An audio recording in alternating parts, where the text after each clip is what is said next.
सभापती महोदय, खरं तर हा फौजदारी गुन्हा आहे. म्हणजे आमचे मंत्री महोदय म्हणतात का तुम्ही तक्रारी करा. ह्या तक्रारी झालेल्या आहे आणि तक्रारी झाल्यानंतर फौजदारी काय झाली, फसवणूक काय झाली, तर हे विद्यार्थ्याची पालकाची फसवणूक झाली आहे. हा फौजदारी गुन्हा दाखल झाला पाहिजे.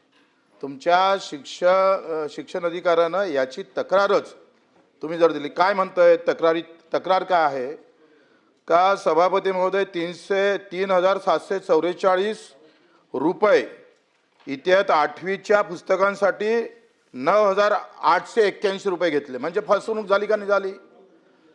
हा फौजदारी गुन्हा आहे सभापती महोदय. मग ह्या शाळेवर फौजदारी गुन्हे दाखल का करत नाही आपण? आम्हाला तक्रारी का मागताय? तुमचा शिक्षण अधिकारी झोपला आहे का? तो काय पाहत नाही का? हे तुम्ही एक सांगा, ह्या ज्या खाजगी शाळा आहेत CBSE पॅटर्नच्या, सभापती महोदय, आमच्या या सगळ्या मुंबईच्या भोवताल 2.5-3 लाख रुपये फी घेतो वर्षाची. प्रश्न विचारा.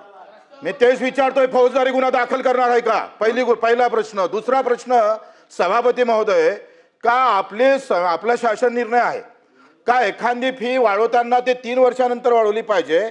पालक समितीच्या समोर तो विषय ठेवला पाहिजे आणि पालक समितीनं जर त्याला स्वीकारलं तर मग ते वाढली पाहिजे. असं कुठलीही शाळा करत नाही. मग याच्यासाठी जिल्ह्यातल्या 3 तरी शाळा आपण तपासून त्याचा अहवाल आपल्या पुढच्या अधिवेशनात आमच्या समोर ठेवावा.